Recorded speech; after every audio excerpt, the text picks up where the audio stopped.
আজকে দুপুরে রান্নার পর বিকালে একটু আয়জাকে নিয়ে বাইরে বের হয়েছিলাম। আর দুপুরে অনেক মজার মজার রান্না করেছি, কারণ আয়জার নানা এসেছে।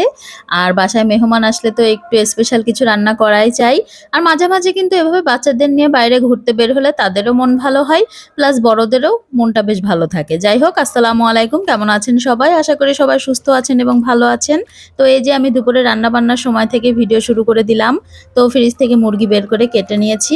এদিকে বেগুন ভাজি করব বলে বেগুনগুলো একটু কেটে ভিজিয়ে রেখেছি পানিতে। আর পানিতে ভিজিয়ে রাখলে কিন্তু কালো পানি বের হয়, সেটাও দেখতে পাচ্ছেন। তো যাই হোক, প্রথমে আমি চিকেনটা রান্না করে নিব। তো লেয়ার মুরগি ছিল বাসায়, তো একদমই ফার্মের মুরগি রান্না খেতে চায় না। তাছাড়া আজকে পাকিস্তানি মুরগিও শেষ হয়ে গিয়েছিল, তাই এই বড় সাইজের লেয়ার মুরগিটা বের করে নিলাম।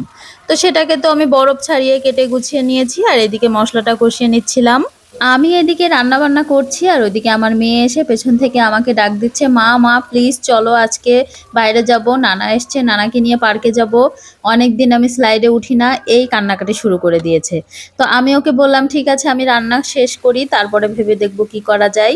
তো যেই ভাবনা সেই কাজ, এদিকে নানা এদিকে নাতনি দুজনেই তো বাইরে যাওয়ার জন্য পাগল। তো যাই হোক, ওদেরকে নিয়ে একটু বের হয়েছিলাম এই আর কি। এদিকে কিন্তু মশলা কষিয়ে আমি চিকেনটা বসিয়ে দিয়েছি চুলায়। তো একদিকে চিকেন রান্না হচ্ছিল, অন্যদিকে আমি পোলাও চালটা ধুয়ে নিচ্ছিলাম। এবারে আজের বাবা পোলাও চালটা একটু পুরাতন নিয়ে এসছে। কয়েকবার ধোয়ার পর এটা পরিষ্কার পানি বের হলো। তো আমি এই যে পোলাও চালটা কিন্তু ভিজিয়ে রেখেছিলাম কিছুক্ষণ, এখন রান্না করে নিব। তো পরিমাণ মতো তেল দিয়েছি, তারপর পেঁয়াজ বেরেস্তা করে নিয়েছি, তার সাথে তো দারুচিনি, এলাচ, লবঙ্গ আর হলো তেজপাতা দিয়ে দিয়েছিলাম। তো এবার চালটা একটু ভালো করে ভেজে নেওয়ার পালা। তো যখনই আমি পোলাও রান্না করি এভাবে চালটা একটু ভেজে নিই, আর ভাজার সময় কিন্তু আদা বাটা দিয়ে দিই। রসুন বাটা আপনারা চাইলে দিতেও পারেন, নাও পারেন, কিন্তু একটু আদা বাটা দিয়ে চালের সাথে ভালোভাবে ভেজে নিলে কিন্তু সেন্ট বেশ সুন্দর বের হয়। তো আমি গরম পানি দিয়ে দিলাম আর কি। গরম পানিটা আমি ইন্ডাকশানে গরম করে নিয়েছি, আর এদিকে চাল ভাজতে ভাজতে গরমও হয়ে গিয়েছে। তো এই যে লাল বেরেস্তার কারণে পানির কালারটা একটু লালচা দেখাচ্ছে। তো এই বেরেস্তা করে নিয়ে পোলাও রান্না করলে কিন্তু পোলাওয়ের কালারটাও একটু লাল লাল হয়। তো পরিমাণ মতো লবণ আর একটু গুঁড়া দুধ দিতে গিয়েছিলাম, এদিকে দেখি গুঁড়া দুধ শেষ হয়ে গিয়েছে। তো বেশি আর দিতে পারলাম না। তো যাই হোক, এই যে ভালো করে ফুটে গিয়েছে পানিটা। তো এখন একটু নাড়াচাড়া দিয়ে দমে রেখে দেবো। দমে রেখে দিলেই কিন্তু রান্না হয়ে যাবে। এক চুলায় দেখিয়েছিলাম মুরগির মাংসটা রান্না হচ্ছে। তো মুরগির মাংসটা কিন্তু হতে সময় লাগে, কারণ লেয়ার মুরগিটা একটু শক্ত হয়। তো উপর থেকে কাঁচামরিচ আবার আলু দিয়ে দিয়েছি টুকরা করে, আর নতুন আলু ছোট সাইজের দিয়েছি। এদিকে অন্য চুলার ভাতটা কিন্তু পানি শুকিয়ে গিয়েছে, তো আমি একটু নাড়াচাড়া করে দিচ্ছিলাম এই আর কি।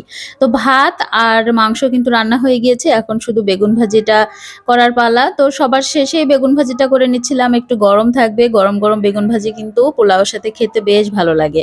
তো লবণ, হলুদ আর একটু মরিচের গুঁড়া দিয়ে বেগুনটা মাখিয়ে আমি এখন ভেজে নিচ্ছিলাম।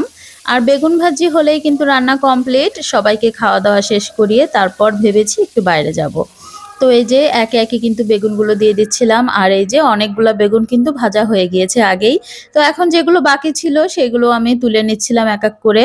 আর রান্না বান্না কমপ্লিট হয়ে গিয়েছে, তো সবাইকে খেতে দিব। এরই মাঝে কিন্তু অনেকটা সময় পার হয়ে গিয়েছে, মানে আমার দুপুরের কাজ সারতে সারতে প্রায় 2:30 বেজে গিয়েছে। তো একটু রান্না বান্না করতে তো সময় লাগবেই। আর এরপর আমি সবকিছু বেড়ে নিচ্ছিলাম সবাইকে খেতে দেব বলে।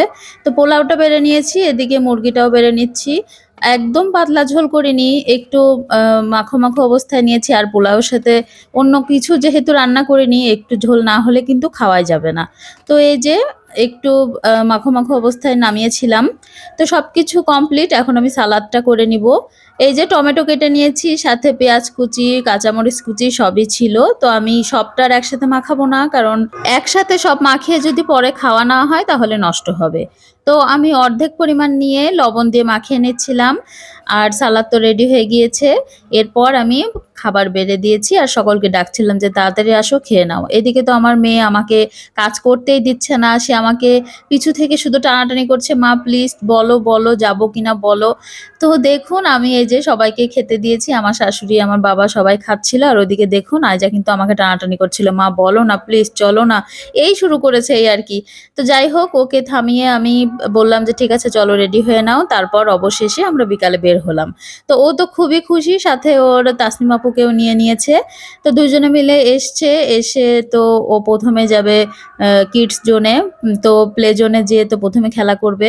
মাঝে, মাঝে কিন্তু এভাবে বাচ্চাদের একটু খেলাধুলা করতে সময় দিতে হয়। কারণ ঢাকা শহরে সব বাচ্চারাই কিন্তু ঘরের ভিতরে বন্দি থাকে। আর এভাবে যদি মাঝে, মাঝে ওদেরকে পার্কে বা বিভিন্ন জায়গায় নিয়ে যেয়ে খেলা করানো না হয় তাহলে কিন্তু ওদের মনটা ভালো হয় না। আর এখানে এসে দেখি আরো অনেক বাচ্চারা ছিল। মানে কি করবে? মা-বাবারা তো নিরুপায়। বাসার আশেপাশে কোনো খেলার জায়গাও থাকে না যে বাচ্চারা ভালোভাবে খেলবে। এদিকে গাড়ি দেখে তো সে মাথা নষ্ট করে দিয়েছে যে আমিও গাড়িতে উঠবো। তো অবশেষে ওকে উঠালাম। এরপর কিছু খাওয়া-দাওয়া করে তারপর কিন্তু আমরা বাসায় চলে এসেছিলাম। তো এখানে রেস্টুরেন্টে এসে ১ম এ আমরা চিকেন স্যান্ডউইচ মানে সাব স্যান্ডউইচ যেটা সেটা নিয়েছি। তারপরে চিকেন কি বলে এটাকে ললিপপ নাকি সেটা একটা এইগুলা নিয়েছিলাম। আর সাথে কোল্ড ড্রিংকস ছিল। তো এই ছিল আমাদের আজকের ভিডিও। ছোটখাটো আকারে আজকে যা, যা করেছি সবটাই শেয়ার করলাম। আশা করি আপনাদের ভালো লেগেছে। ভালো লাগলে অবশ্যই ভিডিওটিতে লাইক করবেন। পাশে থাকবেন, ভালো থাকবেন সবাই, সুস্থ থাকবেন। আল্লাহ হাফেজ।